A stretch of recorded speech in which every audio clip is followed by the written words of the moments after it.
Assalamualaikum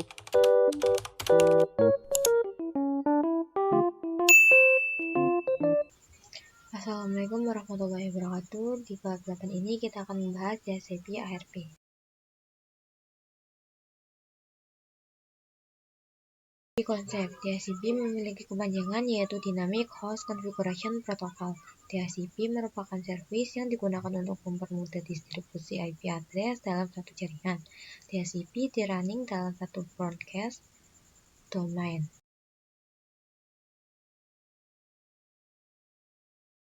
Jenis-jenis penelitian IP address itu ada 3, ada unicast, multicast, dan juga broadcast.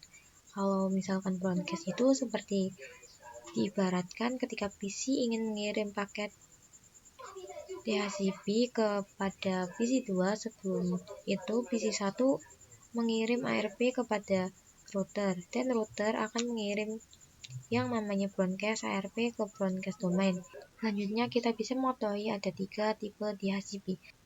DHCP server, client, dan juga relay. Jadi misalkan untuk yang DHCP server itu sebagai penyedia layanan full IP, berarti dia yang berfungsi untuk memberikan IP address kepada DHCP client. Dan untuk DHCP client itu berfungsi untuk menerimanya. Sedangkan kalau relay itu sebagai penerus layanan, jadi server client misal ada 2 router, terus routernya langsung terhubung ke jaringan LAN. Dengan adanya DHCP relay, nanti yang bertindak sebagai DHCP relay itu router kedua. Nah, yang DHCP server merupakan router pertama, dia akan share IP address yang berfungsi untuk share ke klien, itu DHCP relay-nya. Cara kerja DHCP seperti yang kita singgungkan sebelumnya, yaitu DORA. Jadi D-nya akan melakukan discover, lalu O-nya itu over, R-nya itu request, dan A-nya ask. Jadi ketika suatu PC ingin merequest atau PC yang dia bertindak sebagai DHCP client, terus dia request IP dari DHCP server, maka kerjanya si PC itu akan melakukan discover dulu.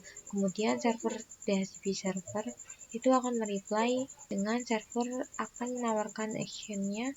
Jadi itu merupakan delivery type yang dilakukan pada setiap langkahnya. Jadi discover dia akan broadcast, di offernya itu unicast, untuk requestnya itu broadcast, dan ask-nya itu unicast.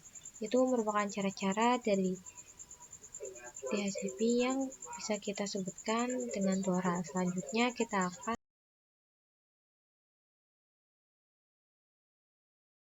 bahas tentang ARP. Jadi ARP itu memiliki kepanjangan dari Address Resolution Protocol, digunakan untuk mapping IP address. Jadi kalau misalkan kita coba implementasikan pada teknologi VPNet, cara kerja ARP itu seperti VPC5, dia ingin melakukan koneksi ke internet, maka di ARP yang akan dicatat di router, di mana ARP itu dicatat ketika suatu paket yang masuk ke router ataupun keluar.